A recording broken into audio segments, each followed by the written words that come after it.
Le sol a tremblé, pas comme le tonnerre. Non, c'était plutôt comme si quelque chose était en colère. Les pieds du jeune homme frappaient la terre, son souffle court et saccadé. Derrière lui se trouvait quelque chose d'énorme, qui ne devrait pas exister, mais qui existait et se rapprochait. Il ne savait pas exactement ce que c'était, mais il savait que c'était affamé et cela lui suffisait. Il avait entendu les histoires, plus grand qu'une montagne, plus rapide qu'un éclair, des dents comme des rochers déchiquetés. Il fuyait pour survivre, traversant les arbres flous, les grognements des prédateurs résonnant en lui. Il ne pensait plus, il courait seulement. Puis il l'aperçut devant lui, la grotte, la bouche sombre et accueillante de la grotte. Le jeune homme n'hésita pas et se précipita à l'intérieur, manquant de trébucher, les mains éraflées contre la roche froide, en s'enfonçant dans l'obscurité. Puis le silence pendant 2 secondes entières. Boum, boum, boum, les grognements à l'extérieur de la grotte devinrent plus forts. Il était toujours là, la créature l'avait suivi à l'intérieur. Il n'y avait aucune échappatoire. Il se plaqua contre la pierre froide, essayant de ralentir sa respiration, priant pour que le prédateur fasse quoi? Qu'il se fatigue, qu'il l'oublie. Puis il y eut des voix. « Vas-y, Siffla quelqu'un. pousse la pierre !» Les yeux du jeune homme s'écarquillèrent. Oh non, c'était la tribu. Ils l'avaient suivi. Ils ne se contentaient pas d'observer. Ils jouaient leur rôle et semblaient vraiment impliqués. Une femme, la chef du groupe, apparut derrière un buisson, les bras agités de façon théâtrale.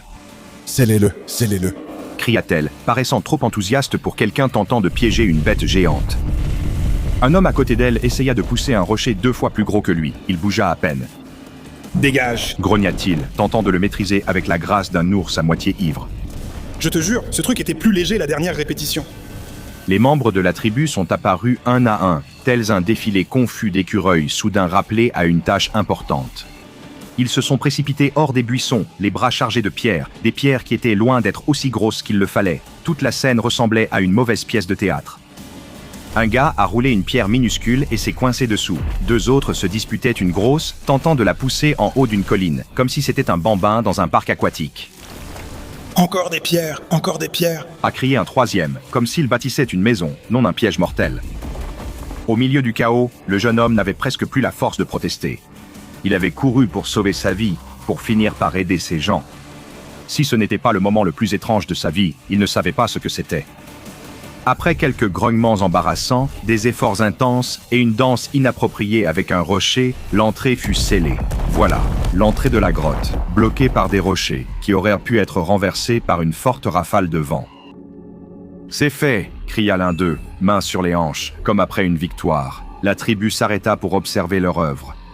Ils avaient enfermé la bête derrière des rochers qui n'auraient même pas arrêté un lapin, encore moins un monstre capable d'écraser un arbre de sa queue. « Eh bien... » dit le chef en hochant la tête. « Ça devrait suffire pour l'instant. » Le jeune homme, déconcerté, s'affaissa contre la paroi de la grotte.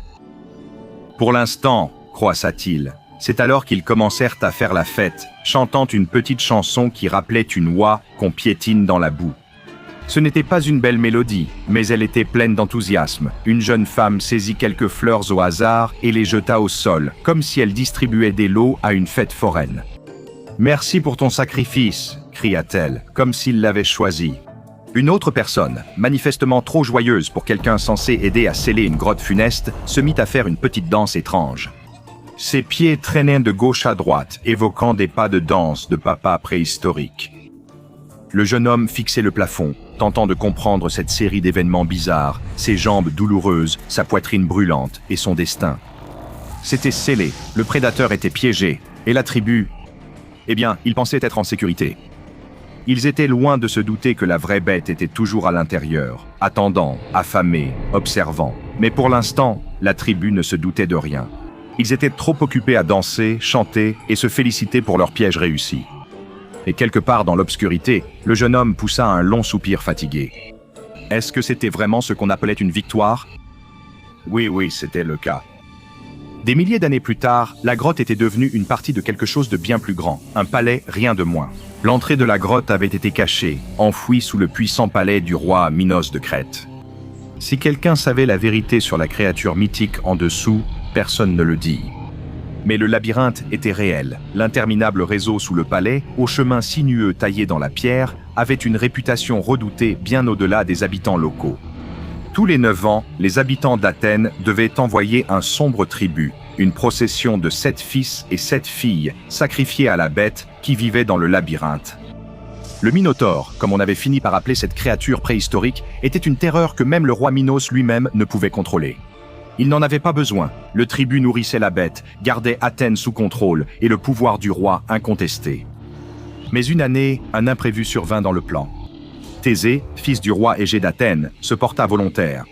Il n'allait pas être un simple tribut, non, il avait autre chose en tête, il avait entendu les histoires. Le Minotaure avait déjà été enfermé autrefois, et Thésée croyait que cette fois, il pourrait en finir, tuer la bête, devenir un héros.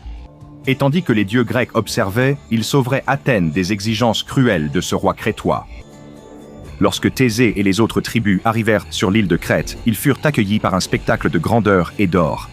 Le palais du roi Minos se dressait fièrement, un monument à l'ambition humaine, tandis que le labyrinthe, sombre et secret, s'étendait en dessous. Mais Thésée ne se préoccupait ni du palais, ni de l'extérieur du labyrinthe. Son esprit était ailleurs, tourné vers Ariane, la belle-fille de Minos.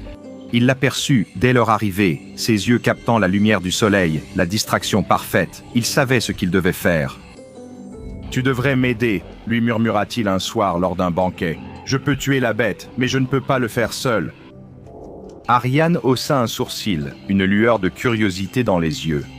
« Pourquoi devrais-je t'aider » demanda-t-elle, les bras croisés, comme si elle savait déjà ce qui allait arriver.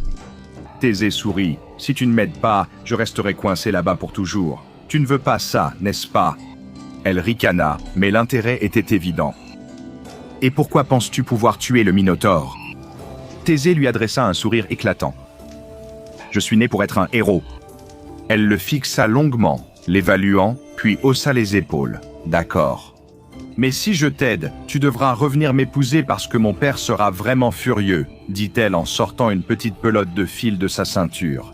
« Oh, je le ferai, répondit Thésée avec assurance. Trop d'assurance. Il prit le fil qu'elle lui tendait, comprenant le plan. Elle l'aiderait à naviguer dans le labyrinthe, mais plus encore, elle lui sauverait la vie. Et ainsi, avec son aide, Thésée s'aventura dans le labyrinthe. Mais remettons les choses au clair. Thésée n'a pas tué le Minotaure. Oh non, ça, c'est ce que raconte le mythe. Thésée est salué comme un héros qui a tué la bête et est revenu victorieux, ayant surmonté des obstacles impossibles. Mais ce n'est pas ce qui s'est réellement passé. Ce qui s'est réellement passé était un peu plus compliqué. Le labyrinthe, à l'image de la danse de la tribu, possédait son rythme. Tandis que Thésée avançait dans ses couloirs tortueux, suivant l'écho de ses pas, il comprit que la bête n'était pas ce qu'on racontait. C'est vrai, elle était terrifiante, immense, et oui, couverte de muscles et de fureur, mais elle n'était pas invincible, elle n'était pas imbattable, elle était cependant piégeable. Au cœur du labyrinthe, le Minotaure se jeta sur lui, les dents claquant, les griffes fendant l'air. Thésée fit la seule chose qui lui vint à l'idée. Il courut vite, utilisant le fil qu'Ariane lui avait donné. Il se faufila à travers le labyrinthe, zigzagant d'un côté à l'autre, déroulant la ficelle derrière lui comme une traînée de miettes de pain. Il entendait la bête le suivre, mais à mesure qu'il approchait de la sortie, il se souciait moins du Minotaure. Il avait réussi, il était dehors. Ariane attendait à l'entrée, et dès que Thésée entra dans la lumière, il leva les bras en signe de triomphe. « Je l'ai fait » cria-t-il. « J'ai tué le Minotaure. » Ariane le regarda, perplexe. « Tu as fait quoi ?»« Je l'ai tué » répéta Thésée, plus fermement. Cette fois, il en était sûr. Au loin, un grondement se fit entendre, bas et sourd. La bête vivait encore, toujours dans l'attente. Ariane ne dit rien, elle le fixa simplement pendant un long moment, mais Thésée avait déjà commencé à s'éloigner, revendiquant sa victoire de héros mythique. Ariane le regarda partir, la pelote de fil pendant mollement dans ses mains. Elle l'avait aidé, oui, mais elle connaissait la vérité. Il n'y avait jamais eu de héros ici. Quelques milliers d'années plus tard, la Crète, avec ses ruines antiques désormais à peine reconnaissables, avait été pilonnée par la fureur des avions nazis. Mais là où les bâtiments tombaient, autre chose s'élevait. Découverte sous les décombres de l'ancien palais minoen. Quelque chose attendait, cela attendait depuis longtemps. Un groupe de soldats nazis fouillait les décombres de l'ancien grand palais pour trouver du butin. Ils ignoraient les ruines et l'histoire. Ils avaient été envoyés pour rafler tout ce qui pouvait être vendu. Des trésors grecs anciens, des artefacts romains préservés, c'était encore mieux. Mais lorsqu'un soldat renversa un tas de pierres brisées, quelque chose attira son attention. C'était une dalle de pierre de forme étrange, incrustée dans la terre, recouverte de débris. C'était comme si elle avait été oubliée, ou peut-être cachée. « Hé, regardez !» cria-t-il en tirant la pierre avec enthousiasme. Les autres se sont précipités. Ils attendaient tous une telle aubaine comme celle-ci. L'un d'eux, un peu trop enthousiaste, saisit une pioche et commença à frapper la dalle. Après quelques coups, elle s'est fissurée. Les soldats se sont regardés. Ce n'était pas qu'une tombe. Non, c'était une tombe immense, le genre de tombe qu'on ne trouve pas tous les jours. La porte était massive, faite d'une pierre épaisse et gravée de motifs étranges. « Devrait-on l'ouvrir » demanda un soldat, sa voix ressemblant plus à une question qu'à un ordre. « Pourquoi pas? On est venu jusqu'ici » murmura l'officier nazi responsable, en souriant. L'entrée s'ouvrit en grinçant, révélant ce qui semblait n'être que de l'obscurité. Les soldats s'observèrent, ne sachant pas quoi en penser. Un par un, ils entrèrent à pas traînants, s'attendant à trouver de l'or, peut-être des bijoux, mais certainement pas ce qui les attendait dans l'ombre. À l'intérieur, l'espace semblait bien trop vaste pour l'entrée, s'étendant à l'infini, comme si le tombeau de pierre était un portail vers un lieu bien au-delà de leurs attentes. Les murs se refermaient autour d'eux. L'endroit vibrait d'une énergie étrange et anormale, mais ils continuaient d'avancer. Que pouvaient-ils faire d'autre ? Ils étaient venus jusqu'ici, il fallait trouver le trésor, s'impatienta l'officier, et faire vite. En avançant, leurs lampes vacillaient, leur cœur s'accélérait. Quelques instants suffirent avant qu'un d'eux, devant, ne crie. Un rugissement guttural résonna des profondeurs du labyrinthe. Le corps avait disparu, englouti par l'obscurité. Le reste des soldats se figea, l'air chargé de peur, mais l'officier n'était pas prêt à abandonner aussi facilement. « On ne part pas sans rien. En avant !» cria-t-il, les yeux durcis. « Peu importe ce que c'est. On a des armes. » Un par un, les soldats continuaient à s'aventurer dans le labyrinthe, leur souffle lourd, leurs pas hésitants. Ils l'ignoraient, mais ils venaient d'entrer dans quelque chose qui défiait les lois de la nature. Un seul homme revint vivant à l'entrée. Il sortit en titubant, le visage pâle, les yeux écarquillés. Terrifié, il serrait dans sa main des bijoux anciens en or, mais il n'y avait aucune fierté dans sa poigne, seulement une peur brute. Les autres étaient introuvables. « Que s'est-il passé ?» demanda un soldat, sa voix à peine audible. « Il y a quelque chose là-dedans, » dit l'homme, la voix tremblante. « Une bête. Ce n'est pas un CVC ordinaire, il reste là, attendant. » « Ne fais pas ça !» Sa voix s'est brisée. « N'y retourne pas !» L'officier le regarda comme s'il avait entendu une blague. « Tu veux me dire qu'il y a une bête ?» Il a ri, plus pour lui-même que pour quelqu'un d'autre. « Je ne sais pas ce que tu as vu, mais il y a un trésor là-dedans, et on va le récupérer. » Le survivant secoua la tête. Le sourire du soldat nazi s'effaça. Il sortit son pistolet et le pointa sur le soldat. « Tu vas y retourner !» dit-il d'une voix basse et menaçante. Le soldat se figea, son corps tremblant. « Je n'irai pas, tu ne peux pas m'y forcer. » Sans hésiter, l'officier appuya sur la gâchette. Le corps s'effondra au sol, sans vie. « Très bien, alors ?» « Alors ?» marmonna l'officier en rangeant son arme. De toute évidence, c'était lui le chef. Maintenant, il se tourna vers les autres. « Emballez la tombe. Ils emmènent ça en Angleterre, les appaïa, ils perdent le prix fort pour des artefacts pillés en Grèce. Et ce truc-là, il fit un geste vers l'entrée sombre. Ça va nous rendre riches, ils vont le vouloir, on va le vendre, on sera des rois. » Et tout simplement, la tombe, le labyrinthe et la bête tapis dans l'ombre furent emballés et expédiés en Angleterre, comme n'importe quel autre trésor. Le butin de guerre, arrivé en Angleterre dans des caisses marquées fragiles, fut livré dans la demeure extravagante d'un riche lord anglais. Un homme avait passé sa vie à collectionner, non, sélectionner les plus beaux trésors de l'histoire. Maintenant, la guerre finie, le butin de la conquête lui appartenait. Ces nouvelles acquisitions incluaient des sculptures inestimables du Parthénon, de la poterie finement détaillée et surtout la tombe du palais minoen en Crète. La tombe, simple coffre en pierre, n'avait rien d'impressionnant. Mais quand le lord l'ouvrit et regarda dedans, ses yeux s'écarquillèrent d'incrédulité. L'espace à l'intérieur était immense. L'ensemble était bien plus grand qu'il n'aurait jamais dû l'être. Ça ne collait pas. C'était comme ouvrir un placard et découvrir tout un nouveau monde à l'intérieur. Évidemment, le lord n'allait pas plonger dans ce mystère sans un peu de panache. Il décida que cela nécessitait une véritable équipe, alors il engagea les meilleurs et les plus brillants, électriciens, ouvriers, plombiers, finis ces bêtises d'amateurs. C'était un homme de goût, il avait de grands projets pour la tombe. Faisons-en une véritable exploration, déclara-t-il en désignant le labyrinthe. À l'intérieur, nous y installerons des lignes électriques, des ampoules au plafond, un joli petit lustre et donc de l'éclat. Ce sera un espace de vie très moderne. Bien sûr, il a laissé la porte grande ouverte. Qui oserait le voler? Sa maison était pratiquement un musée. Il pouvait faire confiance au personnel et donc l'équipe s'est mise au travail. Ils ont tendu des fils dans les couloirs, installé des ampoules au plafond comme s'ils posaient des lampes dans un salon. Ils ont même découvert un petit filet d'eau longeant les murs. « Ah » a dit le contremaître en se frottant les mains avec joie. « Un peu de bonne plomberie pourrait rendre ça encore plus impressionnant. Allons-y les gars, installons quelques tuyaux ici. » Ainsi, l'eau ne gênerait pas le matériel électrique. Il pensait maîtriser la situation, ou du moins le croyait. Alors que l'équipe installait les tuyaux, l'atmosphère devenait plus lourde. Plus ils travaillaient en profondeur, plus il faisait froid, mais personne ne se plaignait. Après tout, c'était l'hiver en Angleterre, tout était un peu frisquet. C'est à ce moment-là qu'ils l'ont entendu, un grondement sourd, venant des profondeurs du tombeau, quelque chose qui grognait. Au début, ils n'y ont pas prêté attention. Peut-être étaient-ce les tuyaux ou les murs qui travaillaient, mais non, le bruit s'intensifiait. Le contremaître leva la tête.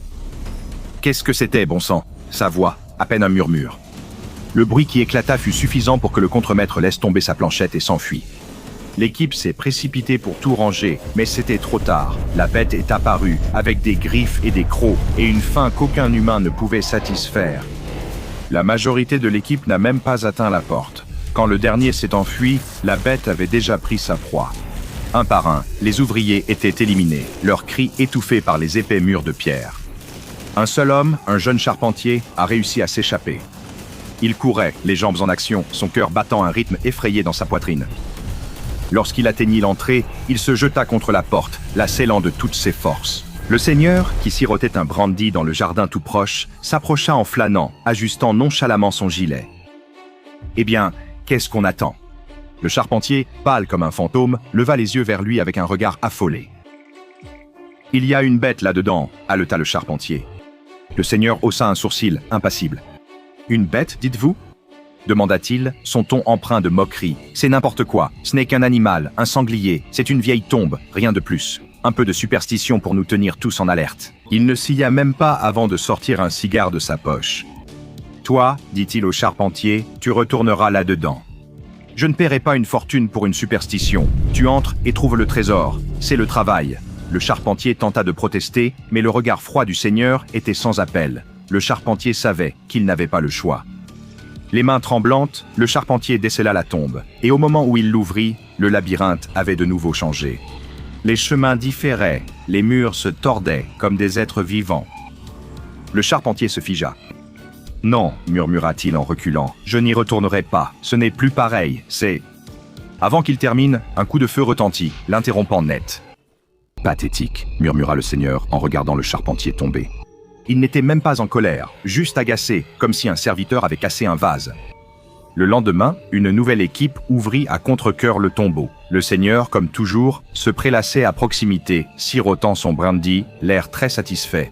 Pour quelqu'un d'aussi insouciant, il pouvait déjà goûter à l'or, au trésor, au profit. Le contremaître ouvrit la porte. La nouvelle équipe entra, leurs bottes crissant sur le sol de gravier. Plus confiants après l'étrange histoire du charpentier, ils ignoraient toutefois à quoi s'attendre. En regardant à l'intérieur, ils sont restés stupéfaits. « Bon sang !» marmonna l'un d'eux. Le labyrinthe avait totalement changé. Les murs, disposés d'une certaine façon la veille, ne l'étaient plus aujourd'hui. Le chemin soigneusement tracé par l'équipe précédente avait disparu. Plus de luminaires, ni de tuyaux. Tout ce sur quoi ils avaient travaillé, envolé, disparu, comme un rêve qui s'évanouit dès qu'on se réveille. Le contremaître se gratta la tête. « Très bien, les gars, au travail !» Et ils s'y mirent. Ils installèrent de nouveaux câbles électriques, accrochèrent d'autres luminaires et retrouvèrent même ce même filet d'eau curieux dans les murs. Mais dès qu'ils commencèrent à installer de nouveaux tuyaux pour évacuer l'eau, ils l'entendirent, ce même grondement profond, grave et guttural. Les ouvriers furent attaqués, quelques-uns réussirent à survivre et refusèrent de pénétrer à nouveau dans la tombe, et ainsi de suite. La porte du tombeau fut rouverte le lendemain matin, puis le surlendemain, et à chaque fois, le labyrinthe avait changé, les murs avaient bougé, des chemins avaient disparu, de nouveaux tournants étaient apparus, là où il n'y en avait pas. C'était comme si le tombeau, le labyrinthe, était vivant, changeant, s'adaptant, en mouvement. Chaque fois que les ouvriers parvenaient à installer quelques lignes électriques de base et à placer quelques ampoules, ils s'approchaient pour creuser dans les murs afin d'y installer les tuyaux.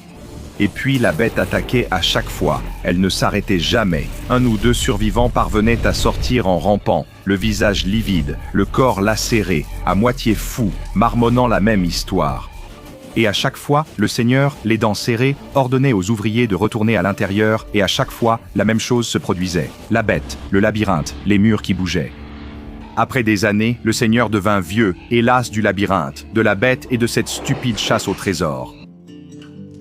Assez, c'est assez. Le Seigneur se dit un soir, assis près du feu, un verre de cognac à la main. J'ai déjà dépensé assez de temps et d'argent. Le reste des trésors, les statues, la poterie, les morceaux du Parthénon de l'ancienne acropole grecque, eh bien, tout cela irait dans un musée. Bien sûr, ils en feraient une belle exposition, mais la tombe, cette maudite tombe, elle n'irait pas au musée. Le Seigneur s'était trop attaché à l'idée de s'en débarrasser pour vraiment la céder. Alors, il fit emballer la tombe dans une caisse en métal et l'envoya dans l'un des quartiers les plus pauvres de Londres, un taudis, jonché de sans-abri, d'oubliés. En quelques jours, les premières disparitions furent signalées, mais personne n'y prêta attention. Dans les taudis, les gens disparaissaient souvent, sans que cela inquiète vraiment. Puis le nombre augmenta, l'histoire se répandit, des groupes entiers de sans-abri disparaissaient soudainement. Et le pire, c'est qu'aucune trace n'était laissée derrière, aucun signe de lutte, pas de sang, ils avaient simplement disparu. La fondation, alertée, a aussitôt récupéré l'anomalie pour poursuivre les recherches. Ce supposé tombeau est en réalité une véritable anomalie et a été classé par la fondation comme SCP-432, armoire de rangement en acier, 2 mètres de haut, 1,2 mètre de large et 1 mètre de profondeur. De l'extérieur, elle ressemble à un meuble de rangement ordinaire, bien qu'usé, avec son extérieur vert mat couvert de corrosion et de rayures dues à des années d'exposition.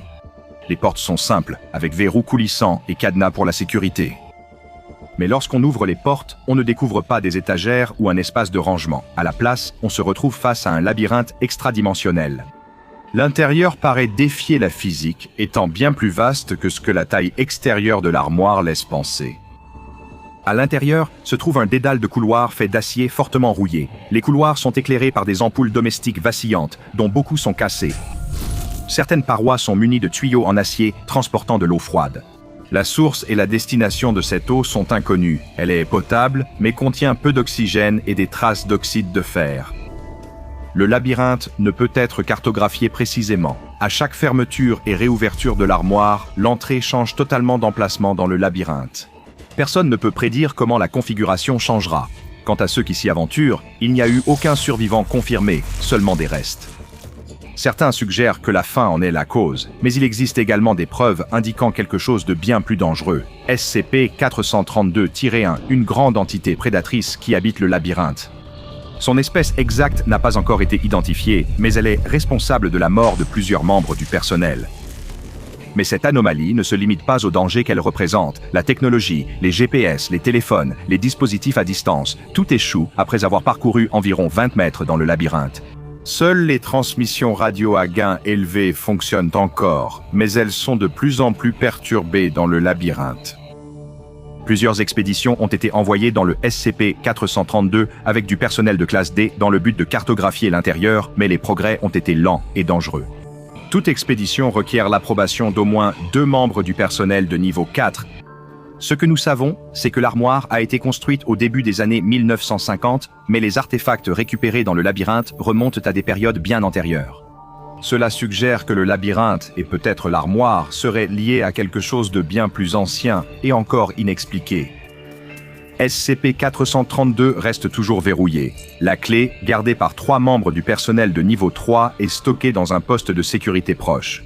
Aucune procédure de confinement supplémentaire n'est requise, mais restons vigilants. Beaucoup de choses sur cette anomalie restent inconnues. Il est essentiel de poursuivre son étude tout en la confinant.